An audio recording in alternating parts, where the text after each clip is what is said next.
이어서 두 번째 발표 이어가도록 하겠습니다. 원안이 이경우 위원님께서 맡아주시겠습니다. 예, 원안이 이경우 위원님께서는 서울대학교 금속공학과 학사, 석사, 박사 취득하셨고요. 현재 서울대학교 재료공학부 교수로 재직 중이십니다. 오늘은 불재료, 문명, 원자력을 주제로 발표해 주시겠습니다. 박수로 청해 듣겠습니다. 네, 방금 소개받은 이경우입니다. 원자력 안전의 위원회 이제 한 6개월 정도 됐는데 이번 규제 정보 회의에서 이런 사항으로 발표를 해야 된다. 거의 뭐 요청은 아니었고 해야 된다라는 말씀이셨고요. 그래서 규제 철학과 발전 방향에 대해서 얘기를 해야 되는데 규제 철학이라고 하는 걸 얘기를 하려다 보니까 어떻게 보면 원자력이라고 하는 것, 그것이 도대체 어떤 것이고 어떤 의미가 있는 것인가, 뭐 이런 것과 같이 들어가야 될 것 같아서 제가 이런 제목으로 준비를 해서 이 주제는 마지막에 말씀을 드리게 될 것 같습니다. 인류에게 있어서 불이라는 게 굉장히 중요합니다. 만약에 우리가 불을 사용하지 않았다면 현대의 문명 수준이 어떻게 됐을까라고 질문을 해보면 뭐 여러 대답하는데 누구나 알고 있죠. 청동기나 철기는 불이 있어야 되니까 석기 시대는 되지 않았을까라고 하는데요. 혹시 기회가 되시면 구석기 시대라고 치고 인터넷을 검색해 보시면 그리고 이미지 선택하시면 어떤 검색 엔진을 쓰든지 간에 동굴에서 불을 사용하는 그림이 기본으로 나옵니다. 구석기 시대조차도 불을 사용했던 거죠. 그러면 불이 없는 석기 시대 정도 살고 있었을까라고 생각할 수 있는데요. 이제 인류가 불을 만들 수는 없었을 겁니다. 근데 불은 이제 우리가 안 만들어도 산불이나 이런 것이 가끔 나기 때문에 있습니다.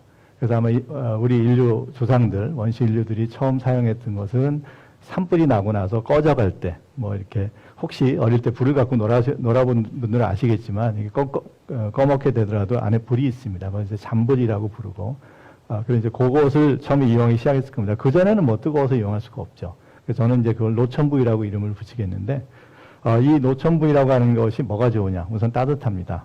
따뜻해서 좋고, 그 다음에 이제 그 안에 열매라든가 과일 또는 때때로는 고기가 이제 있는 거죠. 그 불에 탄 그런 것들이 있어가지고 이제 음식이 공급이 됩니다. 그래서 이런 좋은 점이 있는데, 처음에는 이제 우연히 지나가다 발견을 했겠지만, 결국은 이러한 장점을 알게 되면 학습 효과로 자꾸 가게 됐을 겁니다. 근데 이것은 뭐 완전한 추측은 아니고요. 실제로 지금도 야생에서 산불이 나게 되면 그런 동물들이 많이 모인다고 합니다. 특히 어떤 동물이냐? 포식자들, 늑대라든가 여우라든가 뭐 이런 것들이 많이 모이게 되는 그런 현상이 지금도 발견이 되고 있습니다.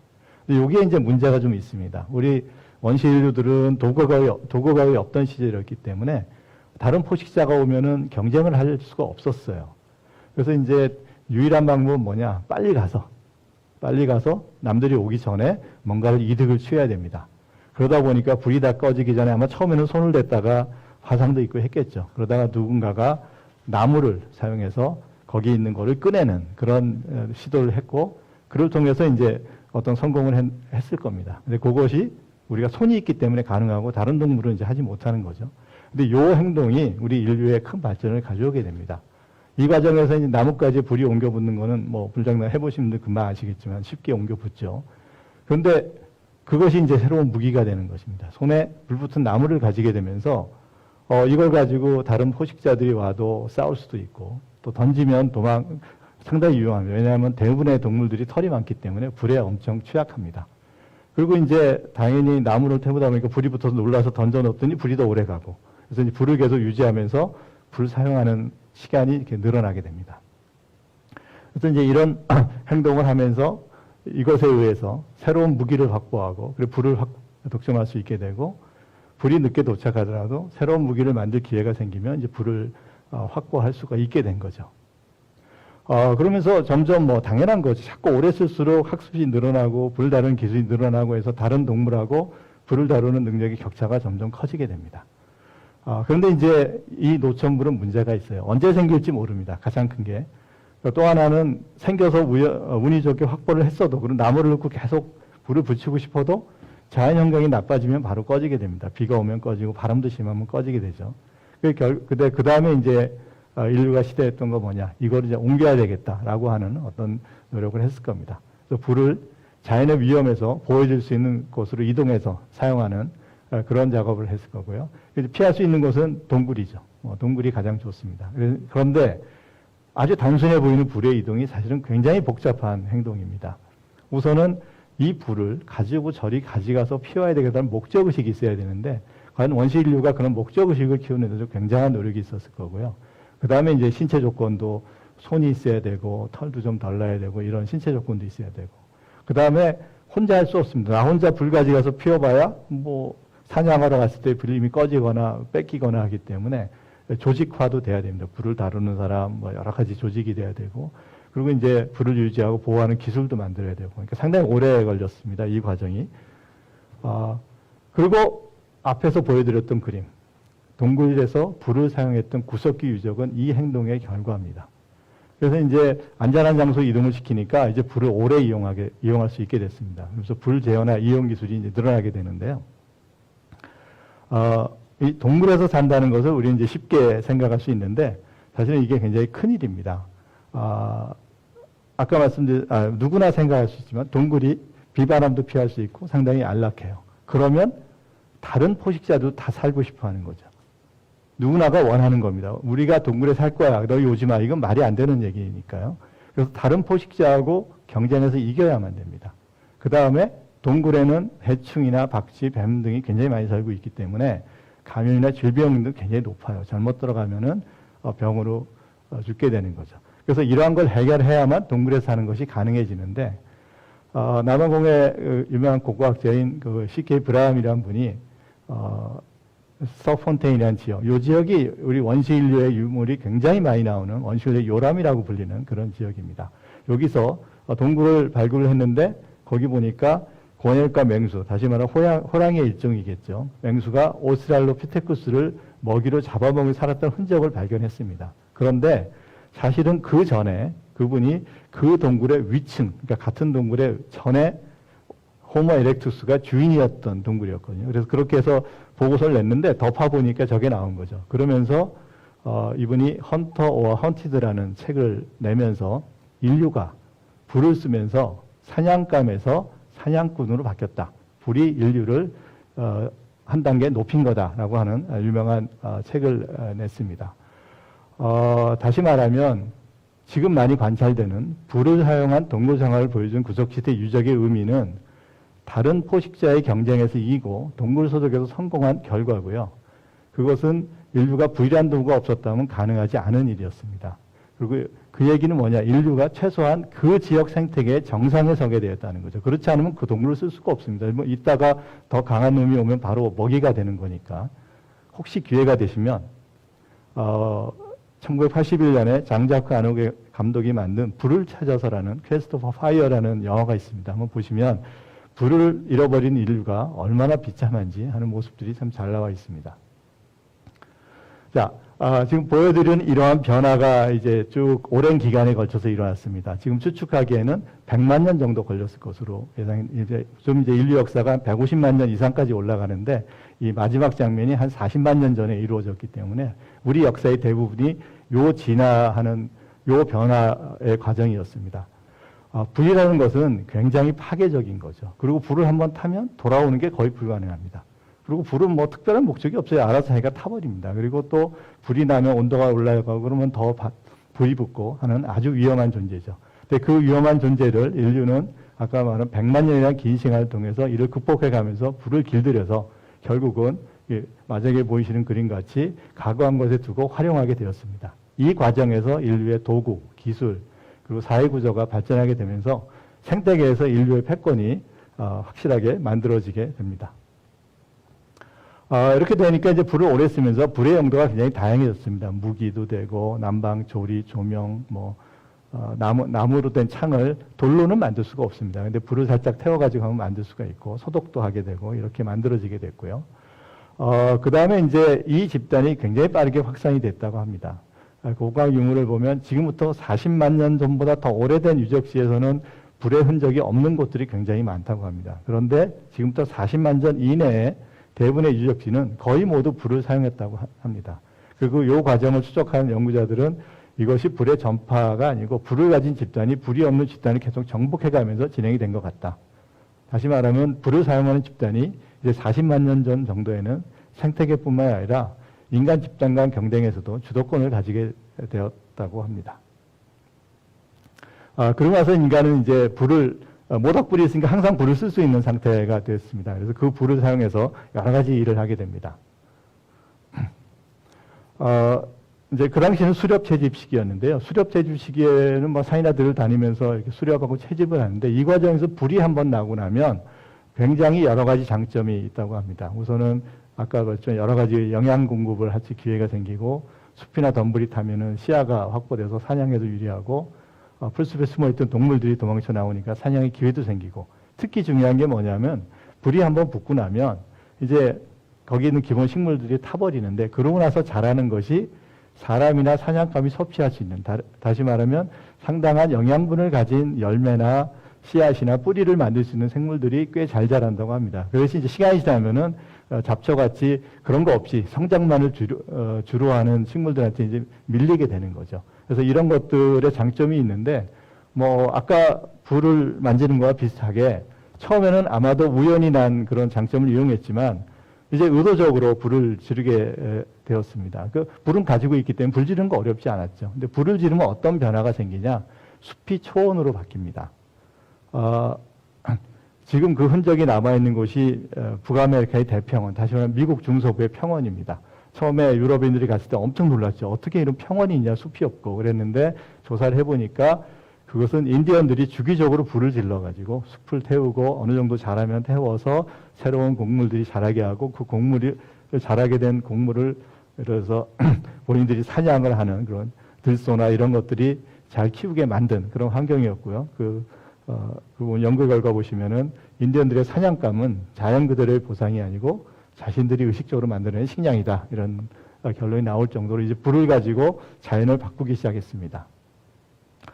이제 수렵 채집 이후에 그 다음에 이제 농업하고 가축 사육을 시작하게 되죠.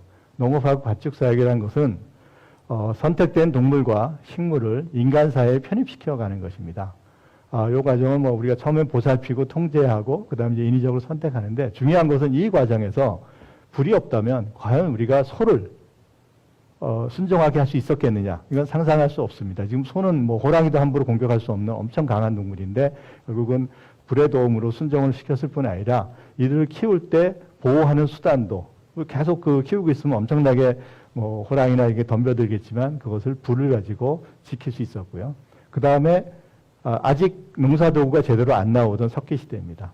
그 시대에 돌 가지고 숯불 개간해서 농지를 만든다는 것은 불가능합니다.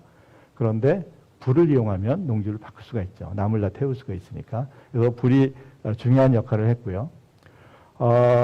이제 화전, 처음에 한 것이 이제 화전인데 지금부터 뭐 오래되지 않았습니다. 약간 12,000년에서 10,000년 정도에 본격적으로 확대가 됐는데 이 화전이 불의 도움으로 노동력 대비해서 생산력이 매우 높은 농사 방법이 됩니다.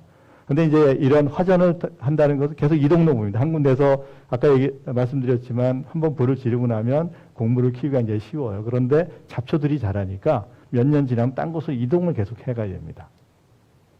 근데 이러한 화전이 확산되면서 어떤 결과가 나타나냐? 인류가 사는 지역에서 숲이 급격하게 감소하게 됩니다. 유럽에서 이제 숲과 별판의 경계가 6,000년 전에는 소아시아 지역이었다. 여기서 확실히 이제 알아두셔야 되는 게 이때는 문명의 중심이 메소포타미아 이쪽 지역이었거든요. 다시 말하면 이제 그 소아시아부터 유럽은 다 숲이었는데 그때부터 북서쪽으로 이 숲이 자꾸 이동을 합니다. 화전하면서 계속 개간하면서. 그래서 이제 현대와 같이 유럽 전역에서 원시림의 상당 부분이 사라지게 됩니다. 그 이후에도 목재나 철 재련, 난방 이런 것 때문에 이제 살림을 많이 없애게 되죠.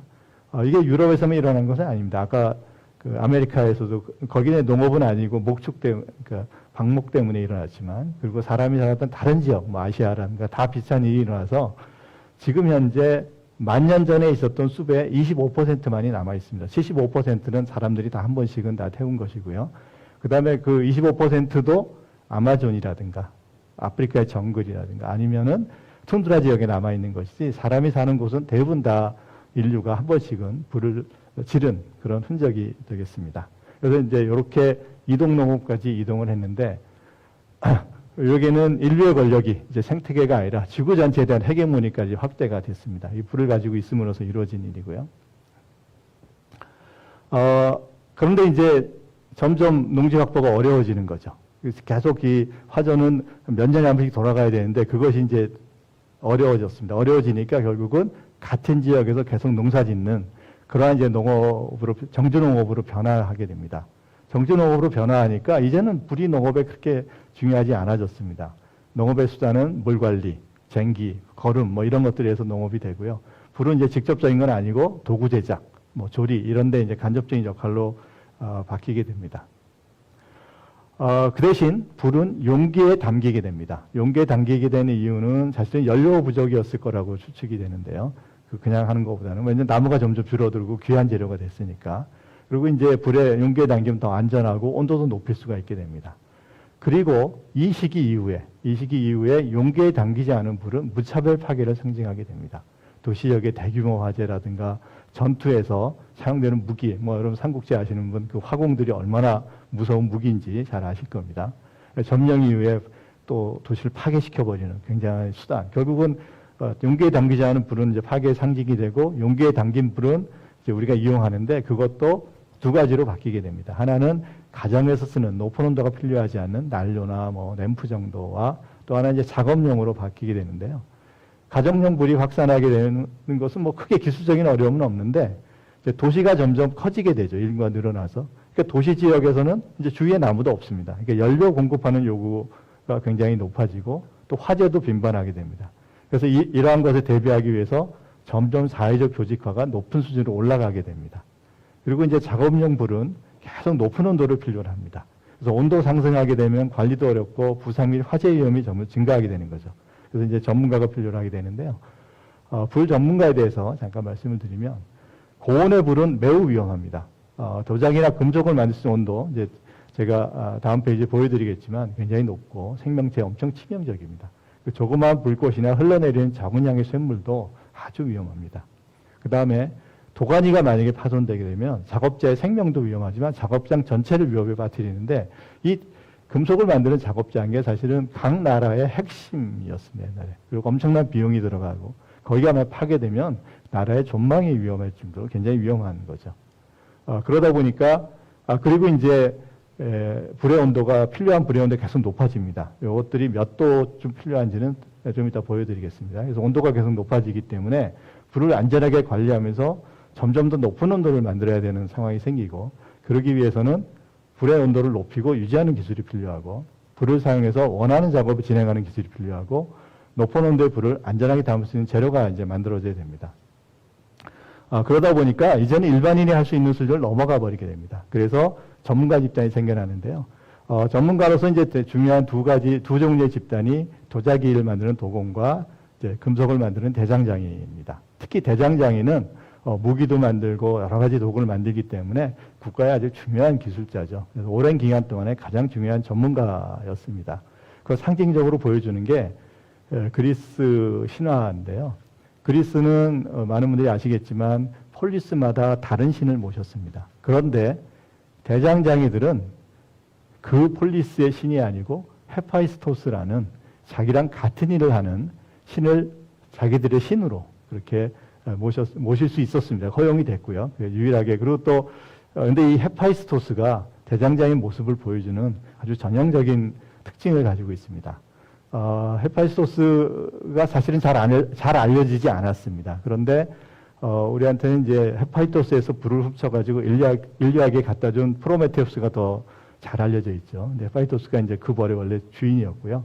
근데 헤파이토스에서 이제 사람들이 많이 아는 것이 헤파이토스가 절름발이었습니다. 다리를 절었죠. 그런데 그리스의 신이라는 것은 완전성의 상징입니다. 모습, 외모 모든 게 완전해야 되는데 유일하게 완전하지 않음에도 신이 돼 있어요. 그것도 이제 중요한 건데 헤파이토스가 발 저런 거에 대해서 두 가지 정도의 설이 있습니다. 하나는 하도 대장장이가 중요하니까 일부러 그 왕이나 이런 사람들이 다리를 그러니까 핸디캡으로 만들고 그 대신 잘해줬다. 못 도망가게 이런 설도 있는데 그건 신빙성이 떨어지는 것 같고요. 원체 대장장이가 위험한 일이다 보니까 불을 다루고 또 여러 가지 유독성 가스도 많다 보니까 아마 상당수의 대장장이들은 어딘가 상처가 있었을 것 같습니다. 그래서 이제 그런 모습인데, 그럼에도 불구하고 또 하나 헤파이토스가 가진 중요한 게 잘 안 알려진 것인데, 제우스의 장남입니다. 그리고 부인이 비너스예요. 굉장히 중요한 존재인 거죠. 그래서 이제 이런 것들이 얼마나 대장장이가 중요했나는 걸 보여주는 것 같고요. 또 하나는 헤파이토스가 그렇게 중요함에도 잘 알려지지 않았다. 이게 주로 제가 요 앞에 이 장을 시작할 때 보여준 글귀처럼 엔지니어들이 세상을 만들어가도 이 워리어들이, 영웅들이 명예를 다 가져가기 때문에 유명하지 않은 거 아닌가. 이게 잘 보여주는 것 같은데요. 자, 이런 대장장이들이 어떻게 문명을 발전시켰는가 잠깐 보겠습니다. 처음에 이제 모다불 시대에는 뭐 그냥 불을 썼죠. 그냥 조리, 난방, 조명 정도. 그게 이제 구석기술입니다. 그다음 이제 불의 온도, 아까 말씀드린 불을 이제 둘러싸게 돼요. 둘러싸게 되면 온도가 올라갑니다.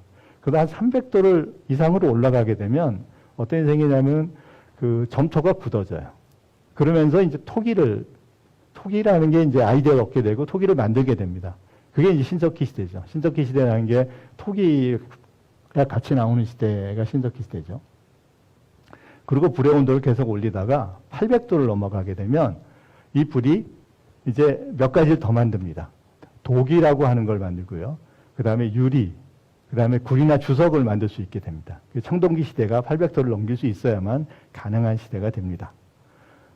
그리고 이제 온도를 더 올리다가 보면 더 올리기 위해서는 나무로는 안 됩니다. 수수로 이제 연료를 바꿔야 됩니다. 수수로 바꿔서 온도를 올리다 보니까 1200도 올라가게 되면 철과 자기를 만들 수 있습니다. 도자기가 도기와 자기의 합성어인데 도기는 그 입자들이 소결이라고 이제 열로 붙는 거고 자기는 녹았다고 붙는 겁니다. 그러니까 완전히 퀄리티가 다르죠. 그래서 철기 시대를 열 수가 있습니다. 그리고 이제 연료가 화석 연료로 바뀌면서 1700도가 넘어서 강철을 만들게 되는데요. 이러한 변화가 이제 역사 변화하고 관계가 있는데 강철이 만들기 전까지 사실은 가장 중요한 재료는 나무였습니다. 인류 역사에서. 근데 이 나무가 생각보다 강합니다. 뭐 여기 있는 숫자는 뭐 모르셔도 일단 숫자를 보시면 이 숫자 정도의 강도를 가지고 있는데 나무를 목재로 만들기 위해서는 도끼가 필요하고 도끼의 머리에 해당하는 부분이 돌로 되어 있으면 석기시대고 그것이 청동기로 있으면 청동기시대고 철로 되어 있으면 철기시대입니다. 근데 이 돌하고 청동기하고 철이 어느 정도의 강도를 갖냐 하면은 보시면 돌의 강도는 나무하고 큰 차이가 안 나요. 그래서 석기시대 이런 도끼형 돌을 갖고 나무를 만든다? 나무 하나 만드는데 도끼를 몇십 개 없애야 되기 때문에 한 번에 도끼질로 만들어지는 게 아니니까요. 그래서 석기시대에는 제대로 된 나무로 된 구조물이 있을 수가 없었습니다.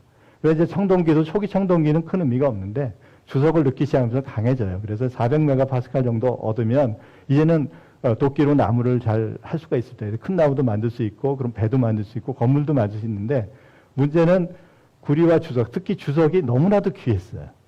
그래서 이제 주석의 생산량이 적어서 청동을 만들어도 그것이 도끼까지 올 만큼 여유가 별로 없었어요. 무기를 먼저 만들어야 되고 그다음에 제사용 여러 가지 장신구를 만드는 게 많아서 그래서 청동기 시대까지도 도구는 있었지만 그렇게까지 발전을 못합니다. 그러다가 이제 철기로 오면서 철은 이제 강도도 강하고 생산량도 굉장히 많고 전 세계에 분포도 많이 해 있고 그래서 이제 철기 시대에서 문명이 이제 급속하게 발달을 하게 됩니다.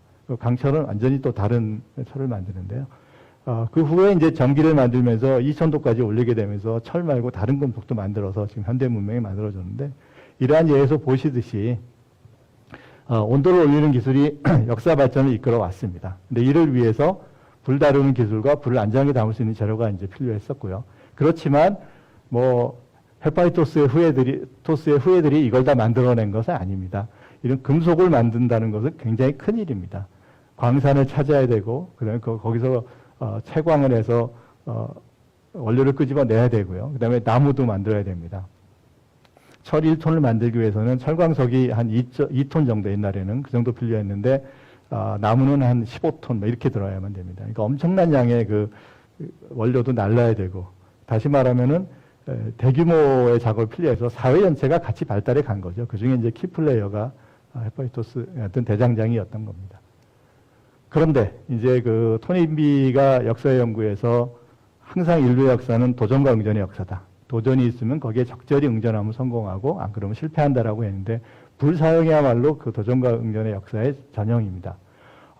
각 단계마다 굉장히 많은 도전들이 있습니다. 처음에 가장 힘든 것은 제가 보기에는 또 노천불 시대에 나무로 그 불에 손을 댄 거죠. 처음에 손을 대고 화상 입었을 거고 그러면 야 절대로 손 대지 마라고 해서 그걸 잘 지킨 그룹은 평생 나무를 못 댔을 거고요. 누군가 말 안 듣고 나무를 가지고 익은 걸 꺼내면서부터 갑자기 인류가 이제 발전을 시작한 것인데 그러기도 했고 뭐 중에 보시면 화재도 많이 일어났습니다. 잘 아시는 네로 황제 시대의 로마 화재는 로마의 12,000채 정도의 집이 탔고요. 또 도시가 커지니까 불이 점점 커졌죠. 런던에서는 1666년에 13,000채 정도가 불에 타고 뭐 이런 식의 것이 있었는데 결국 인류는 이걸 하나씩 대응해서 극복을 해갑니다. 여러 가지 방법으로 뭐 나무를 쓰고 여러 가지 작업을 하는데 특히 이제 화재 쪽 보시면은 결국 이렇게 불이 자꾸 크게 나니까 소방대도 만들고 건축법도 만들고 그다음에 1672년에 말리는 소방호수 다시 말하면 물로부터 멀리 떠서 불이 나도 그러니까 물을 가지고 소방호수가 개발이 되면서 소방장비 발효되고 그다음에 집들이 벽돌로 만들어지고 이러면서 불이 이제 줄어들게 됩니다. 지금 함부르크의 1842년이 19세기에 난 가장 큰 화재인데 4,000채. 물론 적은 규모는 아니지만 그 전에 비해 훨씬 줄어들고 그 후에 이제 급격하게 줄어들게 되죠. 그리고 전문가용 불도 높은 온도를 올리기 위해서 연료를 계속 새로 확보하고 동아리 재료를 계속 개발하고 전문가 양성해 가면서 해결해 왔습니다. 그래서 이 역사를 보면 불의 도전을 회피하지 않고 적극적으로 대응해서 그 도전을 극복하고 불을 잘 길들여서 사용한 집단이 결국 승자가 되어 왔습니다. 먼저 불을 동굴로 옮겨 사용한 집단이 그렇고요. 더 높은 온도를 확보해서 청동기를 만든 집단 또는 철기를 만든 히타이트 같은 곳이 그렇게 됐었고요. 그 다음에 처음 만들었다고 끝까지 가는 것은 아니죠. 온도를 더 올려가면서 더 좋은 청동기를 만든 이집트가 그 당시에 승자가 됐던 것 같이 그리고 더 좋은 철기를 만들어서 그리스나 이런 곳이 역사의 주인이 되는 그러한 식으로 대응을 해왔습니다. 이제 새로운 불들이 나오기 시작합니다. 특히 이제 중요한 일이 일어나는 것이 1453년에 콘스탄티노플에서 상징적인 사건이 일어나는데요. 1100년을 이어온 동로마 제국이 터키에서 멸망을 합니다. 동로마 제국이 1100년은 세계 역사에서 가장 오래된 것입니다. 뭐 그 다음이 우리나라 조선왕조 540년 뭐 이렇게 얘기할 정도로 굉장히 오랫동안 유지했는데 물론 종교적인 것도 있겠지만 똑같은 종교적인 서로마 제국이 일찍 멸망했지만 이곳은 제일 중요한 것은 콘스탄티노플이 점령되지가 않았습니다.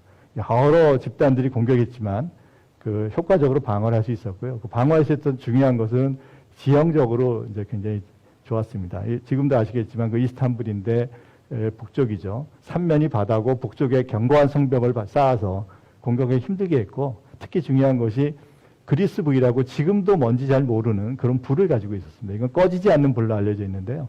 뭐 지금까지 연구해서 황, 초성, 나프타까지는 아닌데 또 뭐가 있었다라고 하는 게 일반적인데 그거 플러스 그것을 쏠 수 있는 일종의 화염방사기를 가지고 있었는데 이것이 굉장히 유용하죠. 그 당시에는 나무가 다 목선이었는데 해전에서 적군이 다가올 때 가까이 가서 불을 한번 붙이고 나면 할 일이 없습니다. 안 꺼지니까 그 배가 다 타버리니까요. 그래서 해전에서 굉장히 유리했고 그 다음에 적군전도 성을 올라올 때 불을 쏘기만 하면 그 적군들이 올 수가 없었죠. 근데 이제 터키가 대포를 만들어서 우르반 대포는 제작자의 이름을 딴 것인데요. 그 500kg 정도 되는 포탄을 1.6km 쏠 수 있는 대포를 만들어서 결국은 성을 파괴해서 함락이 됐습니다. 뭐 제가 그 얘기를 하고자 하는 것은 아니고 바로 이 대포 하약에 대해서 얘기를 하고자 하는 겁니다. 화약 이전에 지금까지 제가 보여드렸던 불의 이용은 뭐냐? 불의 파괴적인 힘을 잘 통제해서 원하는 온도를 내고 그 온도를 유지하면서 열 에너지를 지속적으로 공급하도록 하면서 이용을 한 것입니다. 그런데 화약은 반대입니다. 아주 급격하게 연소를 시켜버려요. 엄청나게 위험한 불입니다. 그거를 그대로 이용한 것이 아니고 그것을 가지고 포탄을 발사했습니다. 이것이 뭐냐? 불을 운동 에너지로 사용한 것입니다. 이것이 굉장히 중요한데요. 일단 그 전에 화약의 역사만 간단히 보겠습니다. 화약은 중국에서 발명이 됐죠. 9세기 정도로 예상이 되고 11세기에 화약을 사용했던 화기들이 이제 다 있습니다. 그리고 중국이나 몽고가 이제 이걸 이용해서 영토 확장을 했고 그 후에 유럽으로 전파가 됩니다.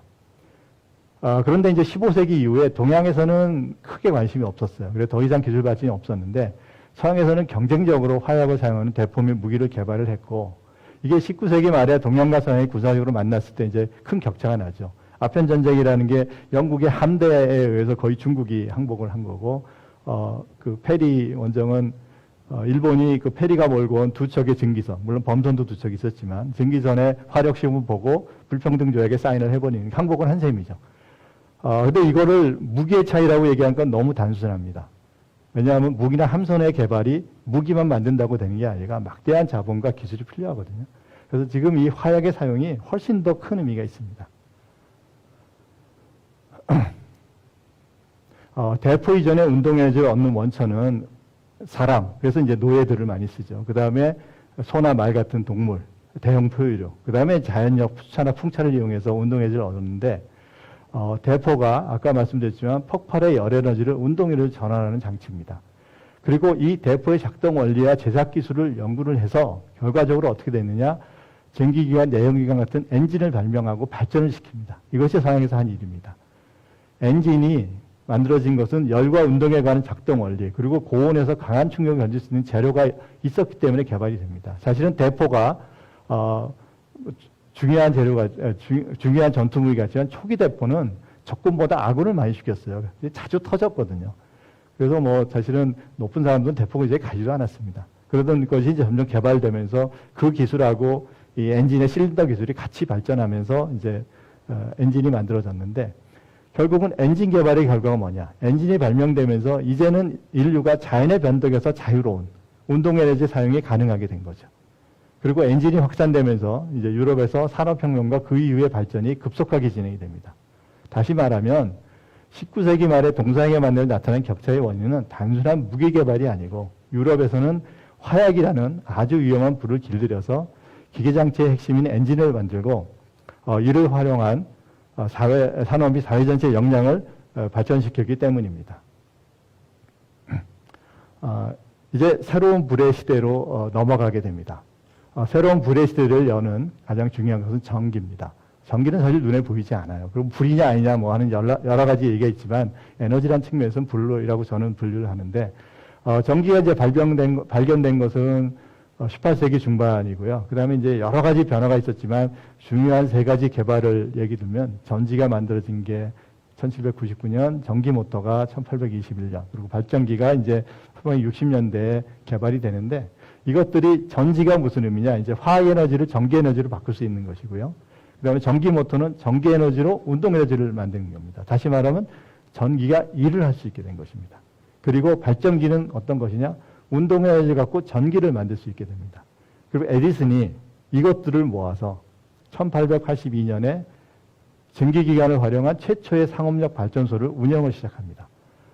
그럼으로써 불이 운동 에너지를 만들고 이 운동 에너지가 전기 에너지를 만드는 지금도 쓰이고 있는 이 순환 체계가 완성이 됐고, 이렇게 되면서 이제 에너지에서는 전기의 시대로 들어가게 됩니다.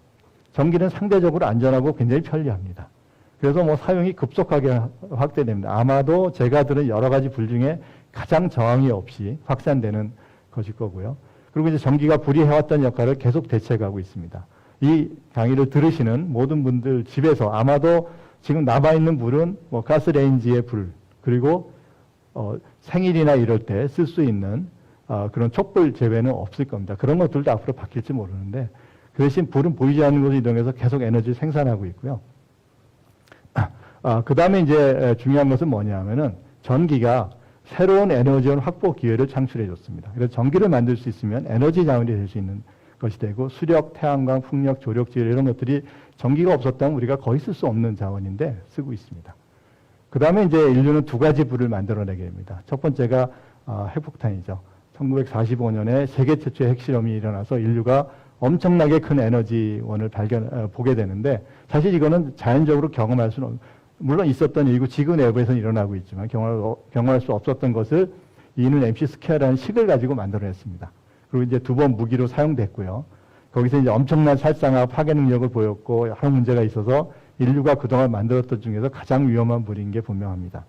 그런데 인류는 굉장히 빠른 시간 안에 이 분열 반응을 길들여서 핵분열 통로를 제어해서 전기를 만들어내는 데 사용했습니다. 전기가 없었으면 원자력은 지금도 사용되지 않았을 겁니다. 전기 때문에 이제 사용할 수 있는 건데, 그래서 아주 빠르게 56년에 상업용 원자력 발전소 운전을 시작을 했습니다. 이것이 가능했던 것은 원자로와 핵분열 물질을 안전하게 보관할 수 있는 각종 재료의 개발에 성공하면서 파괴의 상징에서 문명의 이기로 이제 바뀌게 됐고요. 그 다음에 이제 하나 더 만든 게 핵융합이죠. 핵융합 수소폭탄도 일찍 만듭니다. 금방 만들었고요.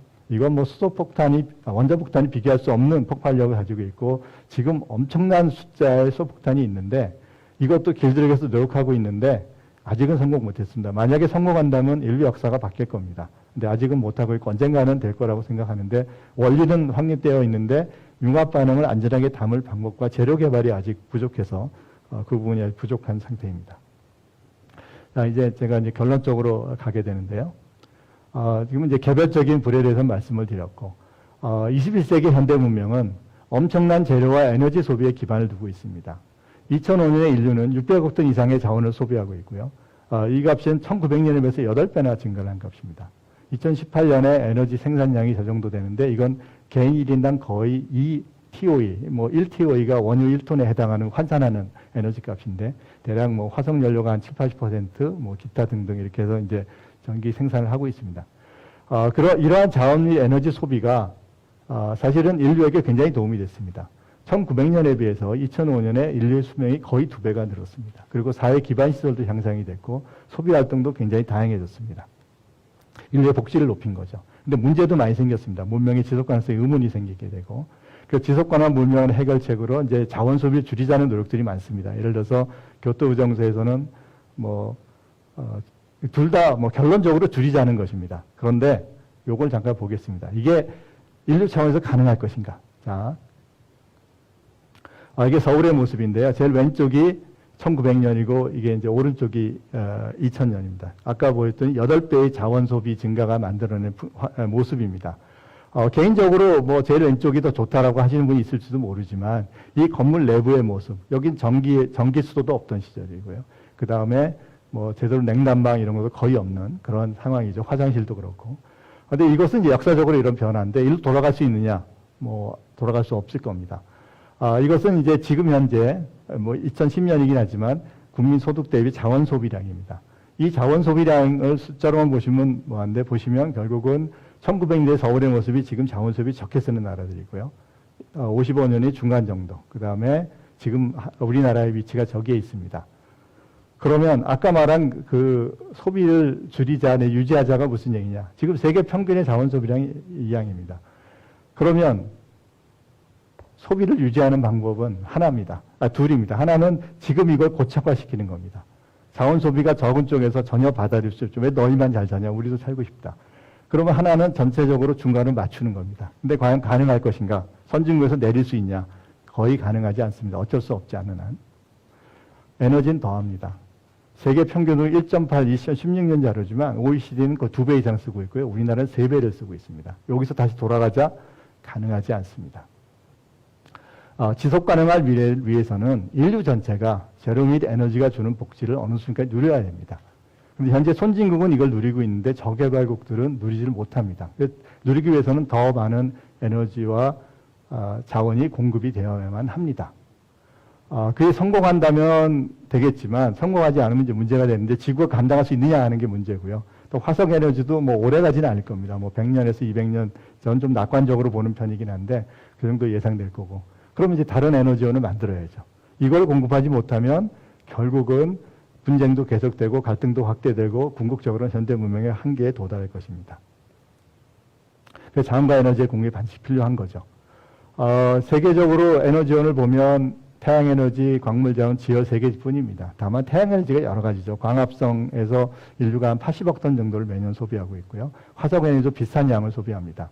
그다음에 운동에너지나 뭐 이런 걸 이용해서 쓰고 있고. 그래서 인류는 화석연료, 우라늄 뭐 이런 것들을 쓰고 있는데, 앞으로도 상당 기간은 계속 쓸 텐데, 화석연료와 우라늄 235는 일정 기간 이후에 고갈이 될 겁니다. 그리고 향후 추가될 것으로 생각되는 건, 지금 알고 있는 건 메탄 하이드레이트와 우라늄 238입니다. 이 두 개의 양은 각각, 메탄 하이드레이트는 뭐 모든 그 화석연료보다 많고, 우라늄 238도 35보다 굉장히 많죠. 그리고 핵융합이 되면 수소가 쓰이겠죠. 근데 사실은 100년 전에 뭐가 쓰였기 뭐였기 때문에 뭐 앞으로 새로운 게 나올 수도 있습니다. 우리나라도 비슷합니다. 1인당 사용량이 좀 많은 거고요. 원자력이 이제 비중이 높죠. 왜 원자력이 저렇게 높으냐? 우리나라가 에너지 자원이 취약하거든요. 화석연료와 우라늄이 원래 대부분을 수입해야 되고, 그다음에 수역은 현재도 기여도 높지 않고 앞으로도 별로 없고요. 태양광 풍력도 상대적으로 열악합니다. 미래도 보면 뭐 크게는 안 달라질 텐데 아마 화석연료의 세계의 구성비는 좀 바뀔 겁니다. 태양광 풍력도 여건도 좋지 않고 뭐 그리드 연결이 한계가 있어서 기여도는 제한적일 겁니다. 그럼 원자력은 계속 역할을 해야 되고요. 뭐 아까 말씀드린 다른 에너지원도 개발을 해야 될 겁니다.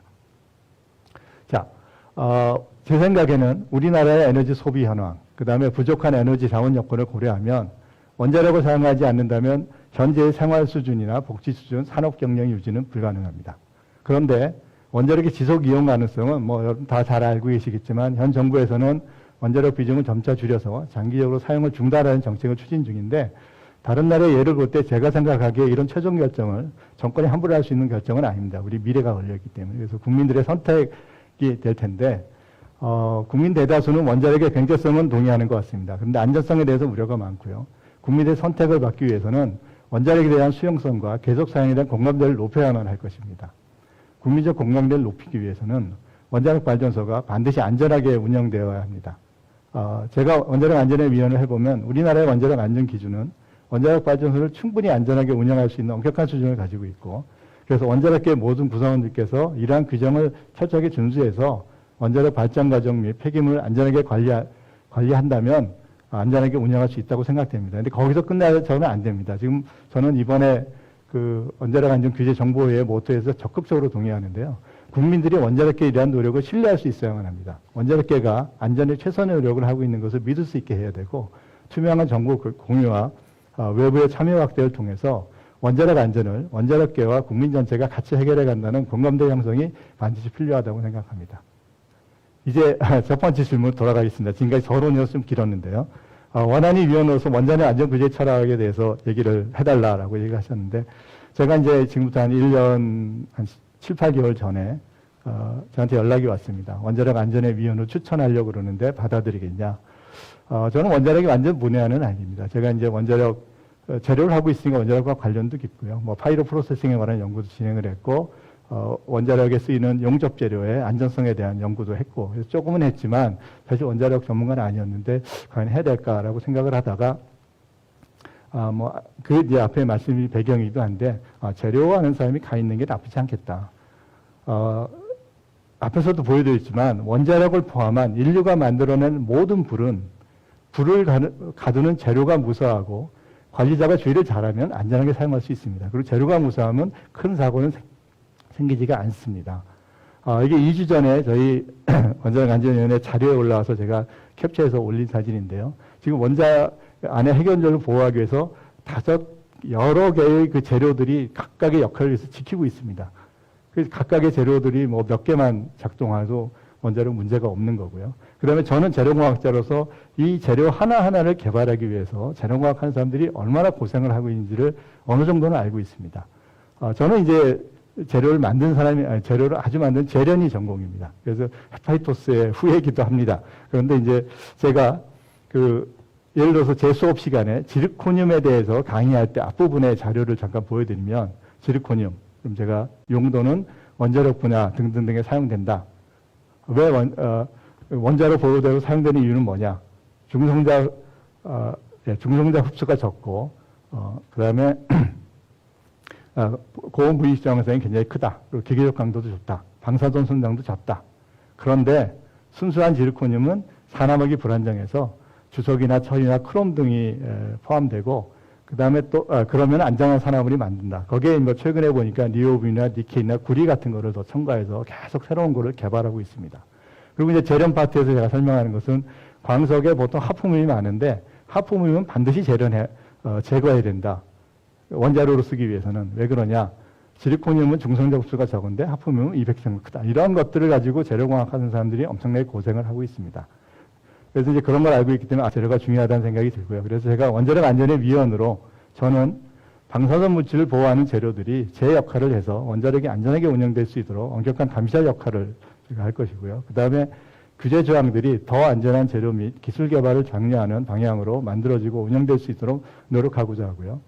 그리고 안전한 원자력을 희망하는 국민들과 안전하게 원자력을 운영하려 노력하는 원자력계 사이에 소통과 공유를 위한 노력을 하려고 합니다. 그리고 이제 두 번째 질문이 또 있더라고요. 원자력 안전위원회의 발전 방향에 대해서 이제 얘기를 해달라라고 하는데 사실 6개월 된 초보자긴 한데 그동안 제가 본 걸 가지고 말씀을 드리겠습니다. 전 이제 주로 기술하고 재료에 대해서 말씀을 드렸지만 원자력을 포함한 인류가 만든 모든 불을 안전하게 활용하기 위해서는 사실 기술과 재료의 확보에 대해서 사회 전체의 역량의 발전이 반드시 필요합니다. 사회 전체의 역량에서 중요한 것은 크게 두 가지 같아요. 안전에 충분한 자원을 투입할 수 있는 경제적 능력이 반드시 있어야 됩니다. 그리고 시스템을 잘 운영할 수 있는 운영 능력이 있어야 되는 거죠. 제가 보니까 원자력 안전을 확보하기 위해서는 원자력을 운영하는 기관, 그 다음에 규제하는 기관, 감시기구 전체의 노력이 다 필요한 것 같습니다. 지금 그 한수원이나 원자력을 직접 운영하는 것, 또 뒤에 있는 그것을 규제하고 감시하는 전체의 노력이 반드시 필요하고요. 그 구조에서 제가 보니까 원안위가 원자력 안전 규제에 대해서는 체제의 정점에 있는 조직인 것 같습니다. 뭐 예를 들어서 운영 변경 허가를 한수원의 그 수많은 전문가들이 아이디어를 내서 제출을 하면 원안위에 승인 제출을 하면 원안위는 원자력 안전 기술에 있는 전문가에게 또 다른 시야에서 그거를 검토하도록 해주고 그다음에 그 검토 결과를 전문위원들이 검토하고 그래서 원안위에서 저희가 최종적으로 심의를 하게 됩니다. 그 과정에서 안전규정 준수에 대한 전문적이고 심층적인 검토와 보완은 원안위 회의 전에 진행되었을 걸로 이제 믿어져야만 됩니다. 그래서 원안위가 해야 될 일은 사전 분석이 잘 진행되었는가를 정확히 확인해서 그것이 계속 잘 되도록 분명히 놓칠 부분이 있을 수도 있기 때문에 하는 것. 그걸 바탕으로 안건에 대한 엄격한 심의를 하는 것이 이제 저희 일이고.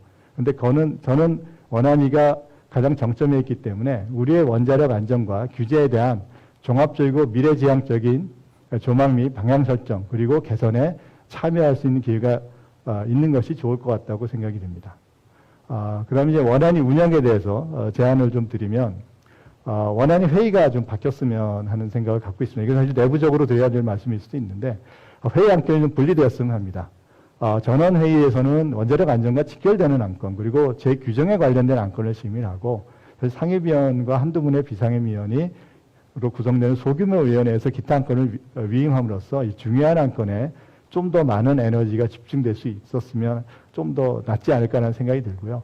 특히 저희가 보면 원안위 회의가 제 원안위 위원회에서 코로나 때문인지 몰라도 이제 임명되고 나서 했던 일이 이제 그 전주 되면은 저희한테 이메일로 자료가 옵니다. 그래서 개최. 그럼 저희가 자료 개인적으로 보고 바로 원안위 회의장을 가면 모든 대화가 다 공개되고 녹음되는 그 자리에 앉아서 그 안건에 대한 심의를 바로 해야 됩니다. 근데 그건 아닌 것 같아요. 앞으로 좀 중요하고 복잡한 안건은 사안별로 소그룹을 구성해서 심층 검토한 후에 전원에서 심의를 하면 훨씬 더 좋은 내용으로 되지 않을까라는 생각을 갖고 있습니다. 그리고 제가 희망하는 것은 원안위 위원회 능동적인 참여와 협력이 좀 더 확대됐으면 하는데 원안위 위원이 원자력은 굉장히 종합적으로 여러 분야가 관여합니다. 원안위 위원이 전체를 다 알 수는 없지만 그래도 각 위원들이 본인이 좀 잘 알고 있는 내용들이 있으면 그런 관심 분야에 원안위 및 안전기술원의 구성원 그리고 전문위원들과의 의사소통이 좀 더 확대돼서 전체적으로 종합적으로 한 팀으로서 그런 규제나 감시가 진행되었으면 하고요. 그다음에 특히 재규정에 대한 내용 분석, 적용 결과 모니터링 등을 통해서 규정이 지속적으로 개선될 수 있는 그런 과정이 있고 거기에 원안위 참여할 수 있는 제도가 마련되었으면 하는 것이 위원회 발전 방향에 대한 제 간단한 의견입니다. 이상 이제 제가 드린 말씀들을 요약해서 보이면 불은 인류의 생존과 문명의 발전에 크게 기여해왔습니다. 그리고 불이 굉장히 위험한 존재임에도 인류가 처음에 불을 손에 들기 시작한 이후에 여러 위험을 극복해가면서 다양한 불을 만들어가면서 현대 문명을 만들었습니다. 그리고 이제 이러한 불과 에너지원을 다루기 위해서는 이것들을 가동 활용할 수 있는 재료의 발전이 뒷받침되었고요. 제일 중요한 것은 인류의 문명 발전에서 새로운 불을 만나게 되었을 때 이 위험을 극복할 수 있는 효과적인 통제 제도 및 기술을 개발해서 활용한 집단이 역사의 승자가 되었고 활용하지 않고 버린 집단은 쇠퇴를 했습니다. 우리나라 에너지 자원을 고려했을 때 우리는 에너지 자원이 거의 없으며 태양광이나 풍력 자원도 열악합니다. 우리나라의 생존과 번영을 위해서는 원자력은 계속 가져가야 될 에너지 공급 수단이고요. 이를 위해서는 반드시 원자력 발전소 안전하게 운영되어야 합니다. 그래서 사고가 한번 나면 그 다음은 수습이 안 될 것 같습니다. 그리고 투명한 정보 공유를 통해서 국민 모두가 이를 신뢰할 수 있어야만 할 것 같고 저도 원안위 위원으로서 이런 것에 기여하려고 생각을 합니다. 예, 감사합니다. 네, 우리나라 재료공학 분야의 기술 개발과 인재 양성을 위해서 애쓰고 계시고 또 작년부터 원자력 안전위원회 위원으로 활동하고 계시는 이경우 위원님이셨습니다. 불재료, 문명, 원자력을 주제로 강의해 주셨는데요. 박수 부탁드리겠습니다.